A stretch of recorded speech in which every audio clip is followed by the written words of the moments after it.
So this is what it looks like when a rabbit is nesting. So what most people do is they'll stick hay in there and then they'll just hope for babies to be born in the box.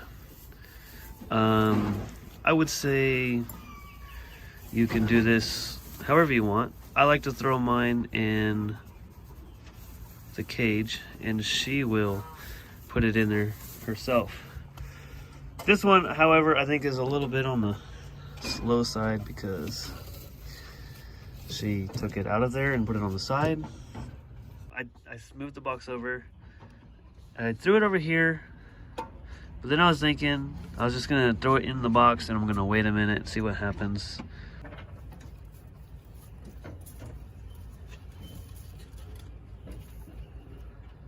So what they do when they're nesting is they put the ingredients, is what I like to say, which would be a mix between hair and hay or straw, whatever you use.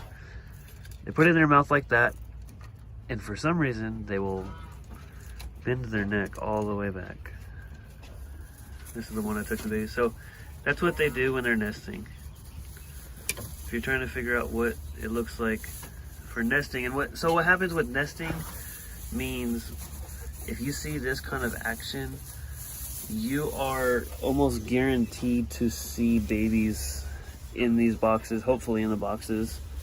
I would say just within the day or two is normal for me, but you know, sometimes up to 5 days I've seen it. And then at the same time, there are some rare cases where rabbits just do this when they're not nesting. Like nesting for babies, I guess you could say. They just do this. But yeah, she's literally picking up. She went around and picked up all that hay. She got it all in her mouth.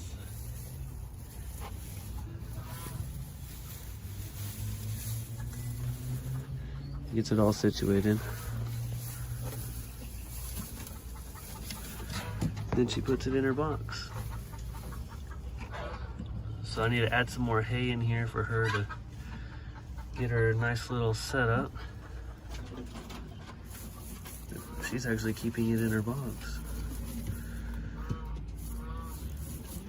And the reason why her ears look kind of gross where they connect to her head is I had to put some mineral oil in there because she had a little bit of ear mites.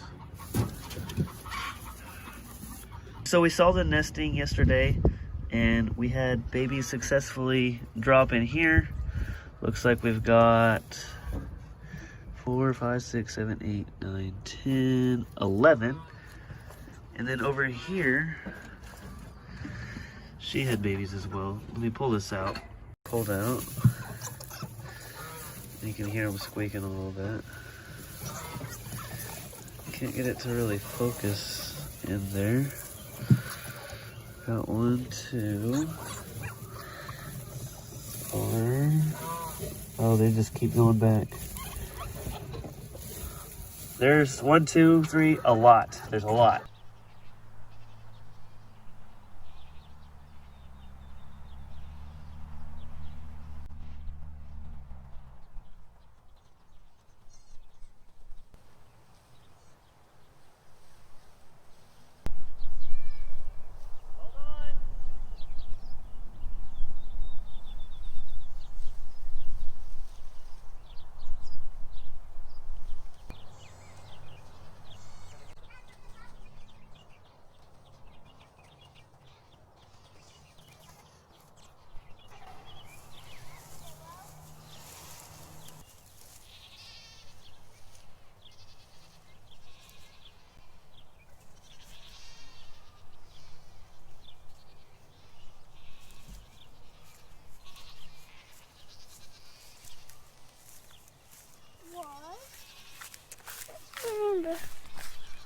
Dad, there's a little crack on it. Why is there a little crack? They crackled. They crackled. They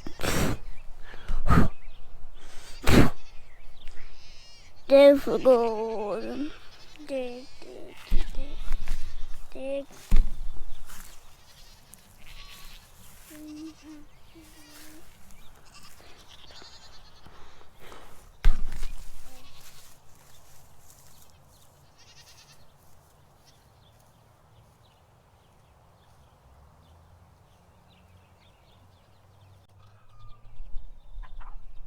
So then there's two ways to put this pole on. And Tie a string to it. I say it. what? I already told them what I want to say. What? Here, back up. Yeah. I like to do this. Then I'll just jab it in there. And it straightens the fence all up, tightens it up. And then here's the other way that you can put it in there is it's hooked in there now, but if you unhook it, the post is going to hang out like this because it's kind of flexible. It'll help pull that fence tight. So now let's get these goats in here.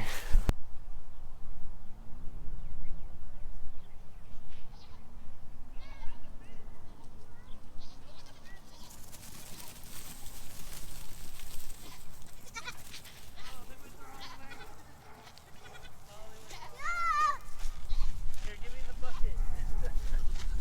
Here, they went the wrong way. Here, give me the bucket.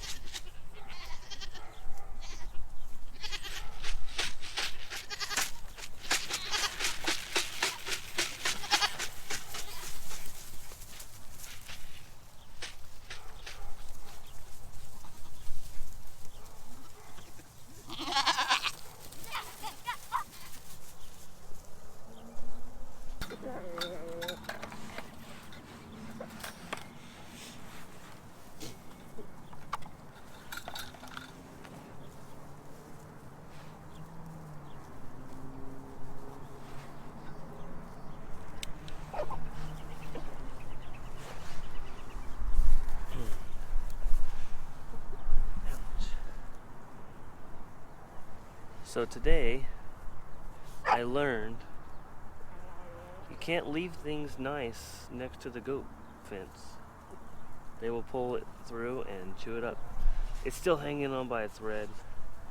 I think if it's not touching the ground, we'll be fine. But what I'm gonna have to do is I'm gonna have to fix this. But while I go eat dinner, I'm gonna plug this up, check the charge, and let them eat while I go eat.